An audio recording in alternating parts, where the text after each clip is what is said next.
Hello everyone and welcome to Vedankul. आज हम BHU के doctor B R Ambedkar hostel में हैं। रूम नंबर डिस्क्लोज करना इंपॉर्टेंट नहीं है, वो काम की बात नहीं है। बात करें, आज हमारे साथ कैमरा के पीछे हैं रोहन, और कैमरा के सामने हमारे साथ इस वीडियो में फ्रेम में है भैया प्रथम मोहन शर्मा। भैया की लिस्ट तो बड़ी लंबी है। हाल फिलहाल में, अच्छा रिसेंट से स्टार्ट करते हैं। जैसे आप सीवी बनाते होंगे तो रिसेंट की अचीवमेंट के बाद फिर पीछे वाले अचीवमेंट बताते हैं। तो भैया का सीयूटी पीजी एलएलएम में रैंक 1 रहा है 2024 में। मार्क्स थे 240, और जिनको डाउट होगा वो जाके वेरीफाई भी कर लीजिएगा। जो हम लिस्ट होगी टॉपर्स की लिस्ट, वो टेलीग्राम ग्रुप में ऑलरेडी भी शेयर किया, फिर से शेयर कर देंगे।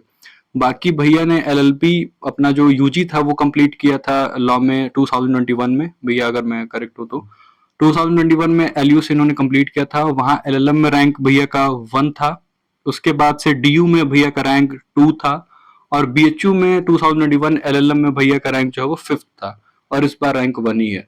तो भैया जो है वो नीचे वाले रैंक तो आए भी, लेकिन अब ऑलमोस्ट भैया जो है वो टॉपर ही हैं। तो इनसे आप जानेंगे कि कैसे इन्होंने प्रिपरेशन की थी, क्या थी पूरी स्ट्रेटजी। तो वेलकम यू भैया ऑन आवर चैनल। बाकी अब माइक आपके पास होगी, जो कुछ आप बता पाएंगे वो बहुत बेनिफिशियल होगा आज के टाइम में एलएलएम के एंट्रेंस एग्जाम के एस्पिरेंट्स के लिए। सो वेलकम यू भैया।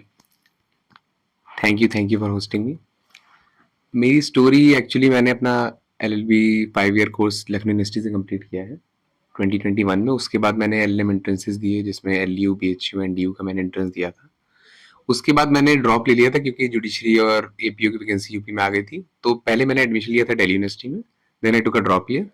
उसके बाद फिर मैंने 2024 में, क्योंकि unfortunately I couldn't clear the judicial examinations, I wrote few mains and gave one interview but couldn't clear.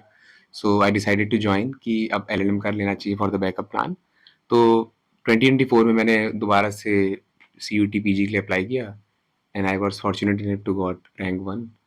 तो स्ट्रेटजी के लिए बेसिकली नेचुरल एज तो मेरे पास थी, क्योंकि मेरा 2021 का ग्रेजुएशन है। तो बेसिक सब्जेक्ट, आपके कोर सब्जेक्ट प्रिपेयर हो जाते हैं जब आप जुडिशरी की तैयारी करते हैं, और आप इतने ठीक ठाक एमसीक्यू आप लगा चुके होते हैं पहले ही।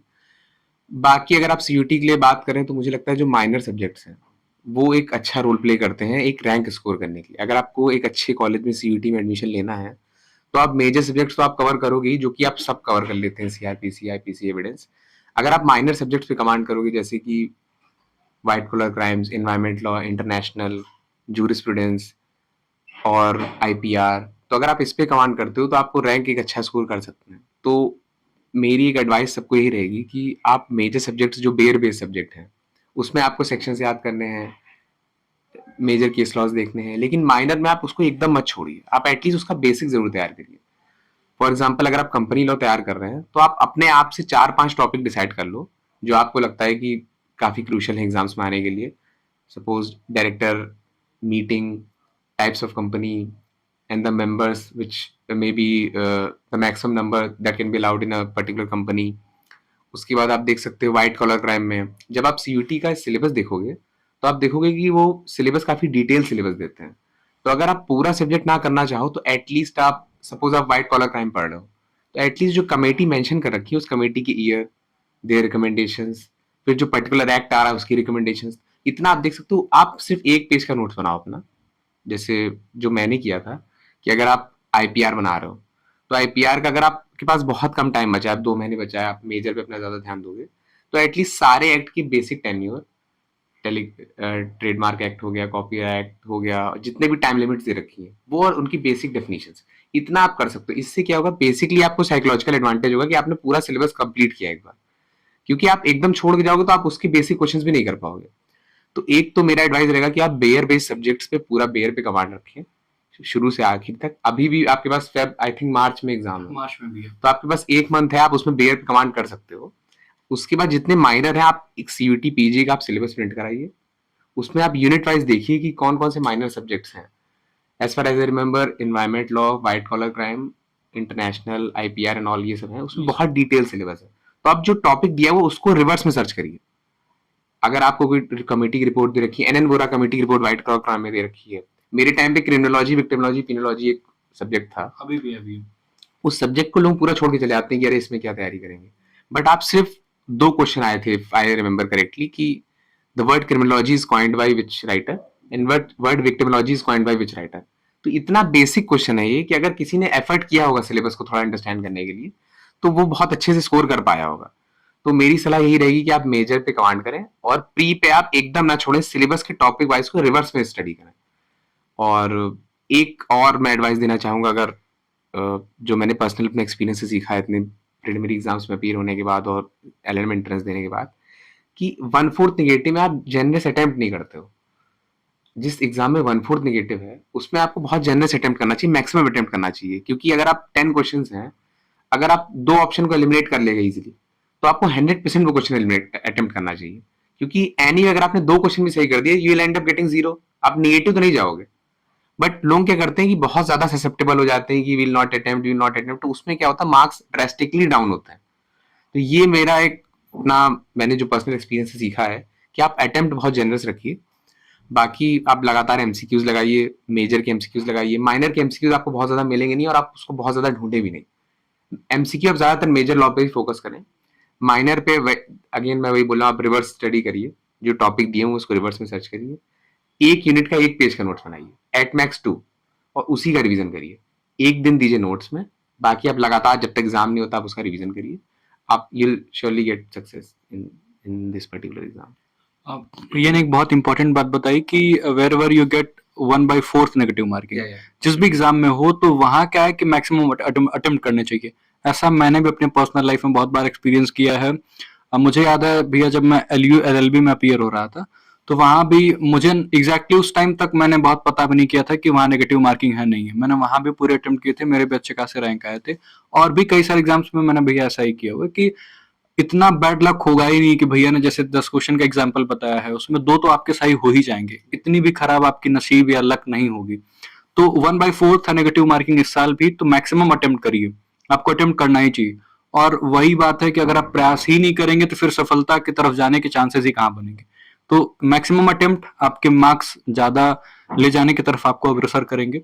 बाकी भैया एमसीक्यूज के क्या इंपॉर्टेंस है, ये हम अगर आपसे जानना चाहें, बिकॉज होता क्या है कि बहुत सारे सोर्सेज हमारे पास, सिंगल है, आज के टाइम में परीक्षा मंथन काफी पॉपुलर हो चुका है, ऐसे बहुत सारे सोर्सेज हैं। तो एमसीक्यूज किस हद तक लगाएं, कितना सॉल्व करें, कीपिंग इन व्यू के अभी हमारे जो भी सीनियर्स हैं वो उनका अभी लास्ट सेमेस्टर चल रहा होगा, उनके मिड सेमेस्टर होंगे, प्रेजेंटेशन होंगे, सेमेस्टर एग्जाम्स भी होंगे। तो keeping all this things in view, कैसे एमसीक्यूज लगाएं और क्या वे फॉरवर्ड होगा एमसीक्यूज को टैकल करने के लिए? एमसीक्यूज के लिए एक्चुअली, क्योंकि मैंने भी 2021 में भी एलएलएम एंट्रेंस दिए थे और उस टाइम मैं भी फाइनल ईयर में था, तो मैं सिचुएशन समझता हूँ कि जो इस टाइम फाइनल ईयर में होंगे कि उनके पास बहुत ज्यादा टाइम भी नहीं होगा और वेरी मतलब वो बहुत ऐसा कंफ्यूज्ड होंगे कि क्या अप्रोच उनकी रहे। मेरे अकॉर्डिंग आपको जो एमसीक्यू लगाने चाहिए ज्यादातर आप मेजर लॉस के ही लगाएं। माइनर लॉस के ना तो एमसीक्यू इजीली अवेलेबल है और ना आपको बहुत हेल्प करेंगे। तो मेजर लॉ के लिए आप एमसीक्यू लगाने के लिए कोई भी परीक्षा मंथन हो गई, यूपी जुडिशरी के लिए ओपी त्रिपाठी आती है, वो आप रिकमेंड रेफर कर सकते हैं। उसके अलावा किसी भी और स्टेट का कोई जुडिशियल एग्जाम का आप कोई भी एमसीक्यू उठा लेंगे कि एमसीक्यू सेम ही होते हैं ऑलमोस्ट। आप एलएलएम के प्रीवियस ईयर के लिए सिंगल रेफर कर सकते हैं, जैसा कि आपने बोला। आप बस उसमें थोड़ा सा कॉशियस रहें कि कुछ आंसर्स काफी गलत होते हैं, तो बस वो आपके दिमाग में बहुत स्टिक ना हो जाए जो आपके आप वहां मार्क कर दें। क्योंकि सिंगल में और 1-2 बुक्स और है जिसमें मैंने कुछ क्वेश्चंस देखे हैं जो पर्टिकुलरली काफी गलत रहते हैं। माइनर के लिए देन अगेन आप रिवर्स स्टडी करोगे। माइनर में एमसीक्यू आपको अवेलेबल ज्यादा नहीं होंगे, बट हाँ ये है कि अगर आपको सपोज टॉर्ट का क्वेश्चन लगाना है या आपको फैमिली लॉ के क्वेश्चन लगाने हैं जो कि यूपी जुडिशरी में नहीं आता, सिंस मुझे लगता है ज्यादातर टारगेट ऑडियंस यूपी जुडिशरी वाली होगी, है ना, कि यूपी जुडिशरी में नहीं आता है, तो उसके लिए व्हाट आई डिड कि आप कोई ऐसा स्टेट सेलेक्ट करो जहां पे ये क्वेश्चन प्री में आते हैं। जैसे family law, if I am not wrong, Bihar में, हिमाचल में आता है शायद, टॉर्ट भी शायद हिमाचल में आता है, बिहार में भी टॉर्ट शायद बिहार में आता है, बहुत ज्यादा रूल है उसका। कंपनी लॉ बिहार में शायद आता है। तो आप रेदर देन सॉल्विंग क्वेश्चंस जो कि किसी राइटर ने प्रिपेयर किए हैं, आप कोशिश करो कि कमीशंस के जो एमसीक्यू हैं, तो आप बिहार का प्रीवियस ईयर उठा लो, जिस भी स्टेट में वो आ रहा है, आप हिमाचल का उठा लो, तो आप वो अगर सॉल्व करने की कोशिश करो कि आपको इजीली नेट पे आप अगर आप गूगल पे सर्च करोगे तो आपको मिल जाएगा। तो ये मेरी एडवाइस आपको रहेगी कि आप बुक्स लगाओ, जो भी आपका पर्सनल फेवरेट है, परीक्षा मंथन, ओपी त्रिपाठी, एलएलएम की आप कोई भी गाइड रेफर कर सकते हो। साथ में आप जो कुछ सब्जेक्ट हैं जो कि मेजर में ही आते हैं, जैसे टॉर्ट हो गया, कंपनी लॉज एंड ऑल हो गया, इसका आप वो स्टेट रेफर कर सकते हो जिस स्टेट में जुडिशरी में एग्जाम पूछे जाते हैं, जुडिशरी के एग्जाम्स में ये क्वेश्चंस आते हैं। बाकी माइनर के लिए आपको बहुत ज्यादा वरी होने की ज़रूरत नहीं है। आप अपना वही single 1 page note, 2 page note बनाएँ, उसको रेफ़र करें। उसके एमसीक्यूज़ के लिए आपको आपको एटलीस्ट वो साइकोलॉजिकल एडवांटेज होना चाहिए कि that I have completed all the syllabus. क्योंकि जब आप बहुत हारे मन से एग्ज़ाम हॉल में घुसते हैं कि अरे तो मैंने तो वहाँ फिर आधा हारने के चांसेस भी हाँ, ज़्यादा मैंने होते हैं। आधा सिलेबस ही किया है। और सेम जैसे मैंने एमसीक्यू का अटेम्प्ट का बोला कि आप अटेम्प्ट जनरस रखिए। ऐसा नहीं कि आपको एकदम नहीं आ रहा है, आप एकदम अटेम्प्ट कर दे रहे हैं। व्हाट आई मेंट कि अगर आप बहुत ईजिली 2 ऑप्शन एलिमिनेट कर रहे हैं, तो you have to attempt that particular question 100%। उसमें आपको फिर डाउट नहीं आना चाहिए। फिर आप जैसे भी अटेम्प्ट करें, उस 2 में जो ऑप्शन आपको देख के अच्छा लग रहा है, आप अटेम्प्ट कर दीजिए, but you have to attempt it. That is one of my advice if you भैया आज के टाइम में बहुत बड़ी प्रॉब्लम ये है एलएलएम एस्पिरेंट्स के लिए मन में कि न्यू लॉज आ चुके हैं। Right. लाइक क्रिमिनल लॉज जो हैं वो बिल्कुल चेंज हो गए हैं। वो चेंज हुए नहीं है, एक्चुअली हुआ क्या है, नंबर चेंज हुआ है, थोड़े बहुत चेंजेस भी हुए हैं।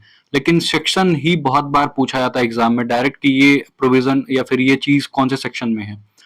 अब एक बात यहाँ पे भैया ज्यादा इंपॉर्टेंट ये है कि जो सिलेबस रिलीज हुआ है रिसेंटली, सीयूटी यूजी के सॉरी सीयूटी पीजी के जो सिलेबस रिलीज किया है एनटीए ने, उसमें अभी भी जो ओल्ड लॉज हैं लाइक आईपीसी सीआरपीसी का ही मेंशन है, फिर उसके बाद इंडियन एविडेंस एक्ट का ही मेंशन किया गया। जो नए वाले लॉज हैं उनको मेंशन नहीं किया गया है। So what should be the approach कि क्या शायद अगर कुछ चेंजेस होंगे तो we will inform all the aspirants कि ये चेंजेस किए हैं सिलेबस में, लेकिन अभी तक चेंजेस नहीं हुए हैं। तो उनको ध्यान में रखते हुए क्या अप्रोच करनी चाहिए, बिकॉज बहुत सारे जो कमीशंस हैं लाइक अभी यूपी हायर जुडिशियल सर्विसेज की नोटिफिकेशन आई थी, तो हमने देखा कि वहाँ पे न्यू लॉज को भी इंक्लूड किया गया है। तो एलएलएम एस्पिरेंट्स के लिए क्या होगा, क्योंकि अभी सीयूटी पीजी के अलावा जो है वो इलाहाबाद यूनिवर्सिटी का एंट्रेंस एग्जाम अपना अलग होता है, लखनऊ यूनिवर्सिटी का भी अलग होता है, and you have experience of all that examinations. So what should be your advice कि क्या करना चाहिए इस टाइम में, because they are very much disguised on this particular topic. Old laws पढ़े, न्यू लॉज पढ़े, चेंजेस बहुत ज्यादा हुए हैं।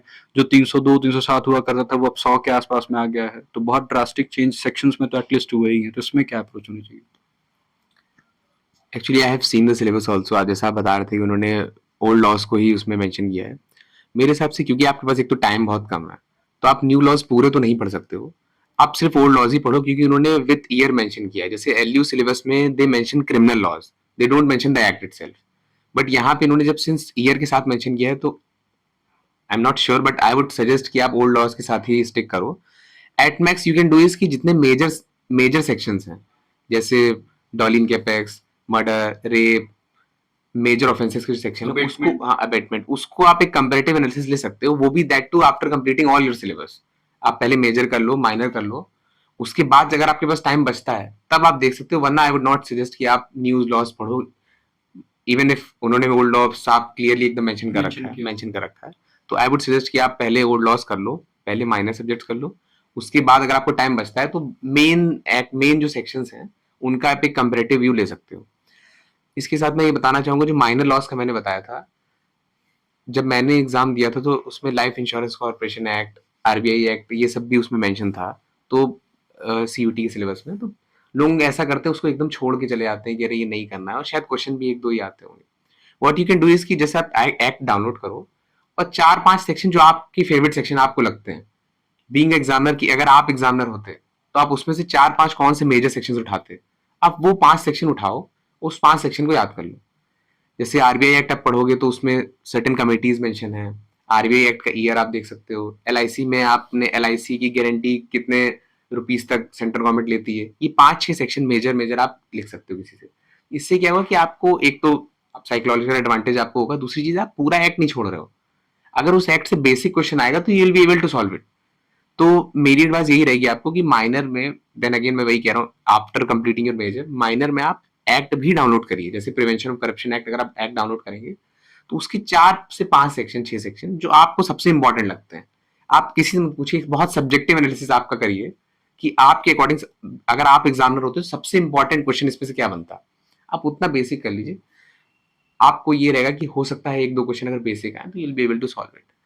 Thank you. भैया कुछ और भी एक आध डाउट्स आते हैं जो नॉर्मली हमें मैसेज के थ्रू पहुंचते रहते हैं। हाल फिलहाल में लैंडमार्क जजमेंट्स बहुत आए हैं, same sex marriage can be one, उसके बाद फिर अभी इलेक्टोरल बॉन्ड पे केसेस हैं। नॉर्मली होता क्या है कि लॉ एस्पिरेंट्स को ये चीजें डायरेक्ट तो पता है टॉपिक वाइज कि इलेक्टोरल बॉन्ड पे जजमेंट ये रहा, सेम सेक्स पे जजमेंट ये रहा, बट एग्जैक्ट साइटेशन नहीं पता होती। और कई बार जब एग्जामिनर अगर बहुत क्रिटिकल एग्जामिनर है, वो सच में बहुत स्पिरिट के साथ क्वेश्चन बना रहा होता है, तो वो साइटेशन पूछ लेता है। लाइक सेम सेक्स मैरिज का बहुत सारे लोगों को नहीं पता होता, like Supriya Chakraborty versus Union of India करके साइटेशन था। तो मेरा ये कहना है कि हाल फिलहाल के जो लैंडमार्क जजमेंट्स है उनको भी कवर करना होगा, या फिर उनको छोड़ करके भी जा सकते हैं, क्योंकि क्वेश्चंस आते हैं नहीं आते, क्योंकि आपने बहुत सारे एग्जाम्स दिए हैं। तो ये करंट अफेयर्स के सेक्शन में से पर्टिकुलरली लैंडमार्क जजमेंट्स क्या देख के जाने चाहिए, और it can be skipped by aspirants? Recent case laws के साथ मेरा जो एक्सपीरियंस रहा है कि मुझे ऐसा पर्सनल मेरा व्यू है कि वो बहुत ओवर हाइप्ड है प्रीलिमिनरी एग्जाम्स में। अगर आप 75 क्वेश्चन सीयूटी के देखेंगे तो एट मैक्स मैं अगर बोलूंगा कि वो 5 क्वेश्चंस आएंगे रिसेंट के से, एट मैक्स अगर वो आएंगे तो।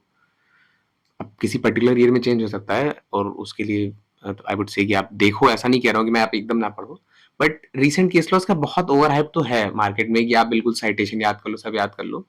It will help you to gain advantage, but it will not help you to ऐसा कि आप उसी के बेसिस पे ही सिलेक्शन ले लो।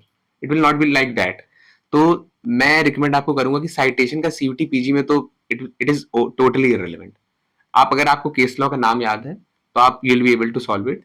2025 में आप सीयूटी दे रहे हो तो आप क्या कर सकते हो, आप लाइव लॉ के टॉप 100 केसेस आते हैं 2024 2023, 200 केस होंगे, उसमें आप सेलेक्ट करिए 20 से 25 मैक्सिमम। 200 में 20-25 केस आप सेलेक्ट कर लो अपने, आप उसको याद कर लो, उससे रिलेटेड टॉपिक याद कर लो। अगर क्वेश्चंस आने होंगे तो एक दो क्वेश्चन उससे आ जाएंगे, उससे पहले का अगर क्वेश्चन आ रहा है तो anyway will not able to solve it. अगर वो 2010 से लेके 2015 के 16 के बीच में रिसेंट केस लॉ ने पूछा तो will not be able to recall it unless it is very landmark case, Puttaswamy, Joseph Shine, तो वो तो आप एनी वे कर लोगे। बट रिसेंट केस लॉ के लिए आपको बहुत ज्यादा ओवर एम्फेसिस देने की need as far as my experience नहीं है।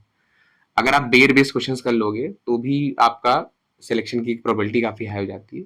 तो आई वुड से कि आप लाइव लॉ के रिसेंट केस लॉस 2 ईयर्स के 2023 2024 में आप 200 केस निकालिए टॉप 100, और उसमें से अपने 10 से 15 case law per year, max 30 case law होने चाहिए बस। आप उससे ज्यादा बहुत ज्यादा पढ़ने की जरूरत नहीं, साइटेशन का कोई role as far as I remember नहीं है। Thank you. लास्ट में भैया, सब कुछ ज्ञान की बातें हो गई। अंत में लखनऊ की शाम बहुत फेमस है, और बनारस का सुबह बनारस बहुत फेमस है। भैया, लखनऊ से बीएचयू तक की जर्नी आई थिंक आपको 6 महीने या उससे अधिक हो भी गए होंगे। So what was the thing की that attracted you towards BHU?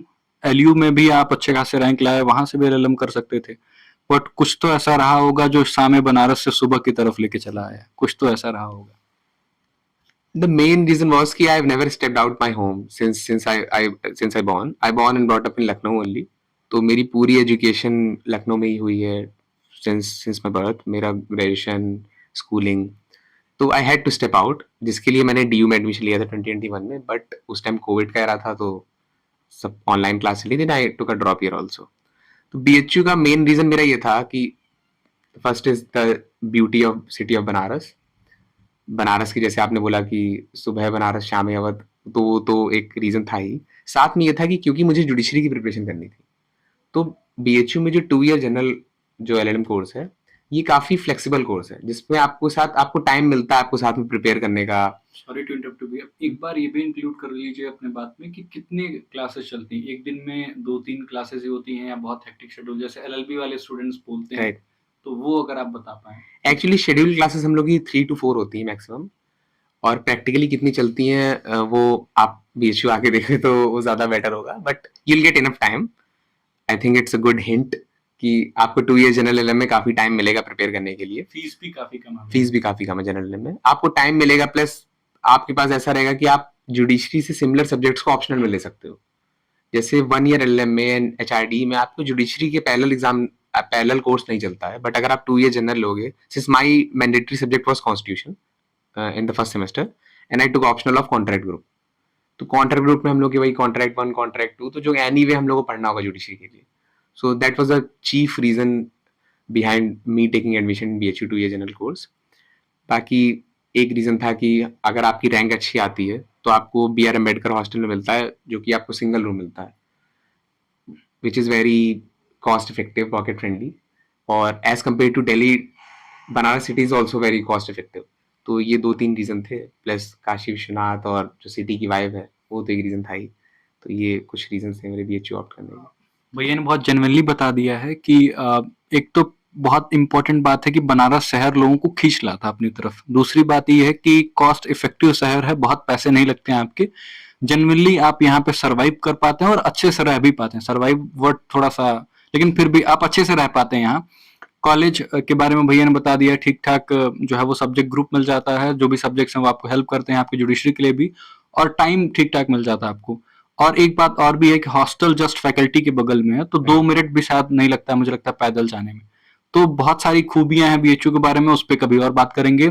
So thank you so much भैया। अगर कुछ भी आपको डाउट हो तो आप कमेंट बॉक्स में कमेंट करिएगा, भैया के पास आएंगे और पूछ लेंगे कि भैया कि इसका रिप्लाई क्या होना चाहिए, और वो आप तक रिप्लाई भी कर देंगे।